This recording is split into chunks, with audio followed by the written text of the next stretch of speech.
Greetings, my brothers and sisters. Well, we have another one of authentic war history. San Quentin, North Block. San Quentin, East Block. San Quentin, D section. San Quentin, C section. It was wild up in there, man. I would say at least 80% of the prison was SHU, which is Secured Housing Unit. And they had us in there like caged animals.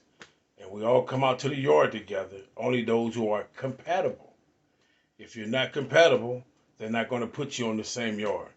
So they try to make everyone compatible.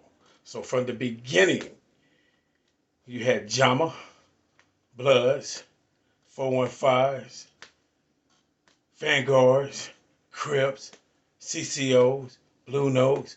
Everybody was getting along from the beginning.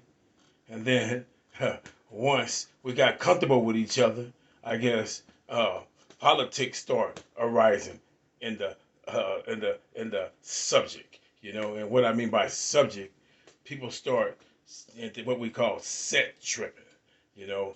And I can actually see the first time I saw the set tripping is when TD from Harlem, original Harlem, took off on Ghost from CCO.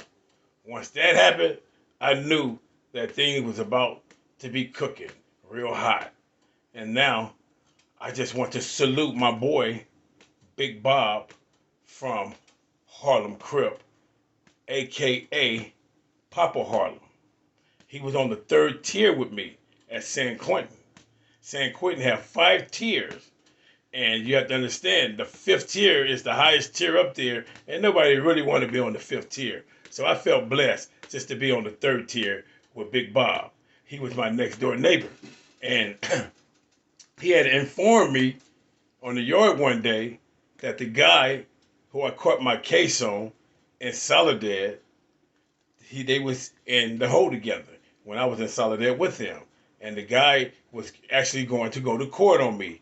And Bob told me that he talked him out of it.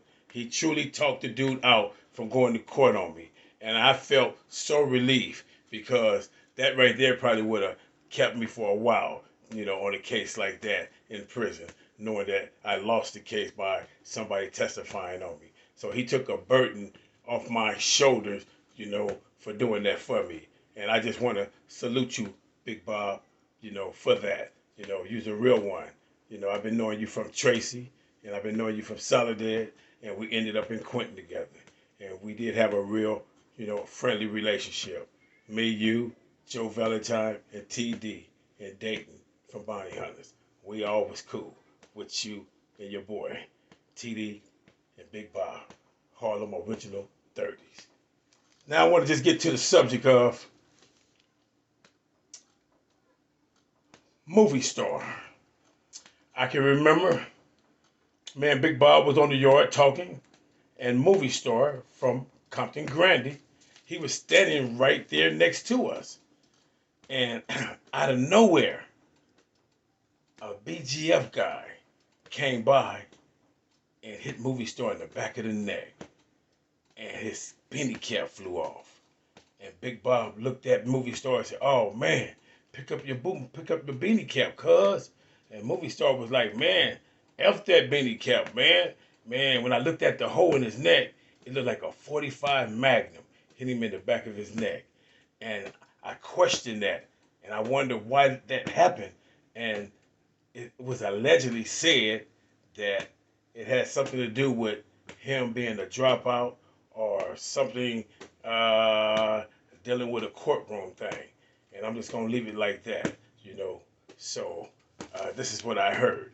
And I don't know no facts, but this is what the propaganda or the reality truth that was on the yard. So I'm going to leave that just like that. Now I want to go to an incident with the U.B.Ns coming to San Quentin. They came down from Folsom during the wartime they was having with the bounty hunters up in Folsom. And my homeboy, Four Finger Dave, a.k.a. Dawu, you know what I'm saying? was handling his business down there on them U.B.Ns. And, you know, uh, back then, kikes was getting fled and getting sent all over the place. From Quentin to Tracy to Soledad to Folsom, and everybody knew everybody's business, man. So, you know, about time the three U.B.Ns came on the yard, I tried to stand up for them and told the whole crew that, hey, man, whatever happened in Folsom, let it stay in Folsom. And they played it off like everything was cool and they ain't gonna do nothing to the U.B.Ns or none of that. And man, uh, I'm just gonna tell you the truth, man. Baby Huey got a pass, Scully from Devil Lane, and Snag from At This Park. They both got hit, man. You know what I'm saying? And the San Quentin Bloods took off on them and did them pretty bad. But Baby Huey from Piru, they gave him a pass. And that's what really happened. And from my understanding, the reason why that happened is they was, you know, showing Peabody that the bounty hunters and the San Quentin Bloods wasn't accepting no U.B.Ns around them while they at war with the Bloods or bounty hunters that's in the hole in Folsom. So I guess trash and garbage and all that follows people when you can leave from one person to another. You may think that it's over with, and it's really not over with. And I can just say one thing myself. I even did something to the point like that where a guy, I ain't gonna call his name, but I would say what neighborhood he's from. He's from Miller Gangster. And he did something real snakish down there in the county jail. Jumped on one of my homeboys from Bounty Hunter. And I let him come all the way through Tracy and all the way till he got to San Quentin. And you damn right, I shot a kike on him. And the kike actually tore him off too. He thought he was going home 1 month, and that same month he got blasted that he was going home. Because I'm letting you know, man, you can't be no traitors, no snitch, none of that around me. Because, you know what? I know how to just kick back. And I did put so much work in that individuals know that if I say something, you know what I'm saying, it's going to be truthful. Because I ain't finna put no jacket on nobody. You know what I'm saying? Because it's going to be more than one witness, matter of fact. You know? And even Ragtime know about what happened in the county jail on that incident. Yeah, with the Miller Gangster dude. You know what I'm saying? That jumped on another Damu. So yeah, that got handled. And I had something to do with that. I don't care neither. But nobody think about me about that. I'm just telling you the truth about my life and how I operated. If you was a snitch, a rat, a dropout, or anything that I feel that is violating the code, you know what I'm saying? I am 100% against that. You know what I'm saying? 100. I don't sympathize with that at all. You know what I'm saying? And I never did. And I still don't like it for the simple fact because the real is the real and the fake is the fake. And that's just my belief. But now I want to speak on the incident to where the North Daniels wanted to move on the brother. And the brother didn't have no support. So the BGFs and the Bloods put a circle around him. And we let the North Daniels know they can't just take off on the brother at will. But they didn't have no support by us. But the Crips was kind of like in the lingo on that. So my homeboy Joe Valentine, him and Sparks, they came together. And Joe at Sparks, you know what I'm saying, what's going on with that issue with the brother and the North Daniels. And Sparks was like, well, you know, they going to do their thing. And who's going to get involved? And, you know, like, you know, we ain't getting involved in that. And Joe say, hey, man, well, I'm going to get involved. And the bottom line on that was, regardless who got involved or who didn't get involved, you know what I'm saying, even though words was exchanged like that, the brother came out the next yard anyway and handled his business like a soldier. 2 North Daniels got stabbed up. And that's the reason why the Crips and the North Daniels, you know, didn't want to have nothing to do with Jama and the Damus. So we had a thing now where we already had a program where we marched around the yard doing our caters. You know what I'm saying? We had caters like real soldiers. You know what I'm saying? And I was in the front with a red flag and a Jama was in the front with a red flag. And we was two in a row, and we probably were about no more than 15, 20 deep altogether, maybe 20 deep, you know what I'm saying, the most, and I'm just gonna let you know the real, man. You know what I'm saying? They represented the red too, because it stands for Red Communists, Red China. That's why they call it the Dragon, because it's Miles. Yes, Miles is the one that says when the prison gates open, let the real dragon fly out. That means revolutionaries are in prison. Those who are, why you think Castro sent all them prisoners over here? Because he was afraid that they was going to overthrow his governor. Because when you are a criminal against a government or a system, you are a threat. And when you become revolutionary, not mine, and you wake up and now you don't become a criminal no more. Now you become a militant. And they don't want that. They don't want a criminal to become a militant, because now you're not fighting against the police. Now you're fighting against the army and the government. And that's the reason why they don't want you in their country, because of that. So that's the name of the game. They call exile. That's the name of the game. It's called exile. Well, anyway, we had our caters, man, and the Crips and the Northaniels had to sit to the side and watch us march around the whole yard while we singing our caters. And we had the caters that went something like this. Nat Turner, he was right, cutting throats day and night. George Jackson passed the test, 11 years without arrest. Ahuru, Sasa. Ahuru, Sasa. Freedom now. Freedom now. If you catch him on his knees, cut his throat and watch him bleed. And I want to just tell you, brother, the police, the COs, they used to look at us, man, with them mini 14s and them shotguns. And they just was waiting for us to do anything so they could just kill us dead. You know what I'm saying? Shoot us like fishes in a bowl, like sitting ducks. That's all we really was. You know what I'm saying? We was out there fighting each other and sticking each other. They took target practice on our heads. You know what I'm saying? And it's very, very shameful that we did that to each other, and we called ourselves allies, to the point to where even when Black August came, the Crips didn't want to have nothing to do with that. It was only Bloods and BGFs in the circle talking about Malcolm X and Huey Newton. A lot of things happen, man. And I just don't understand why the Crips want to take credit for the 187 on the sergeant.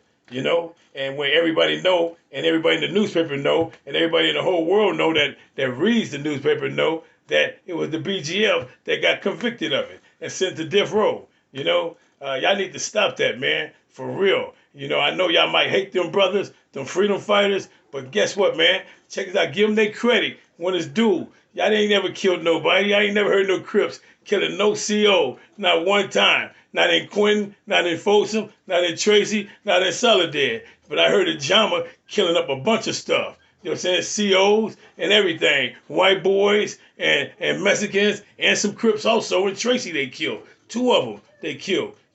I can understand y'all might have a little grudge against that, but it is reality. And I'm just going to keep the real. I can understand y'all have fallen comrades with the Jamas. I can understand that, because sometimes we hold grudges. Sometimes we just can't let it go. But I'm here to tell you something, my brothers. You know what I'm saying? Hey, we getting up in our 60s and 70s. And all them grudges and all them hateful thoughts, hating on each other. Hey, brother, we need to wake up, man. For real. Really wake up and be happy for the next man. But it's all good, though, man. It's all good, Oh, yeah. Also, I remember a melee happened on the yard with the Hoovers and the CCOs. Chocolate and his Hoover car versus Cadogo and his CCO car. And it was about 5-on-5, and they had a little melee, I was happy not to see nobody get all stabbed up, but, like I say, politics is politics, man, and that's just the way it is, And you have to understand another thing, that dealing with uh, the Constitution of the CCOs compared to the Constitution of the BGF, you might have a little truth to that for the simple fact because we all know that BGF, Latif from Jama, is the brother of Double R, Tabari from CCO, one of the shot callers. So there's a strong possibility that can be true. You know, two brothers hooked together, and that's all it takes is for two brothers to hook up. You know what I'm saying? And that's all it takes. Okay, I'm gonna leave that alone now. Now I want to talk about my partner, rest in peace.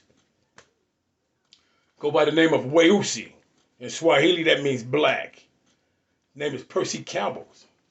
Weusi was a PDL, a Pasadena Deverlang. And he died like a real warrior. The Bloods in the family was the main ones that Mexican Mafia had a target on our backs. The administration started gladiator school yard to keep the race war going. They had their own private little yard, secure housing unit, to where if you was A status or B status, I think A status was a little bit higher than B status. That's where the majority of everybody was at, all the gladiators. But when you had to go to B status, get ready to go to the main line, now they want to put you on the yard with all your adversaries and your rivals and your opposition. And they got the nerve to tell you if you can pass the test by being in the hole with them, then you can go to the main line.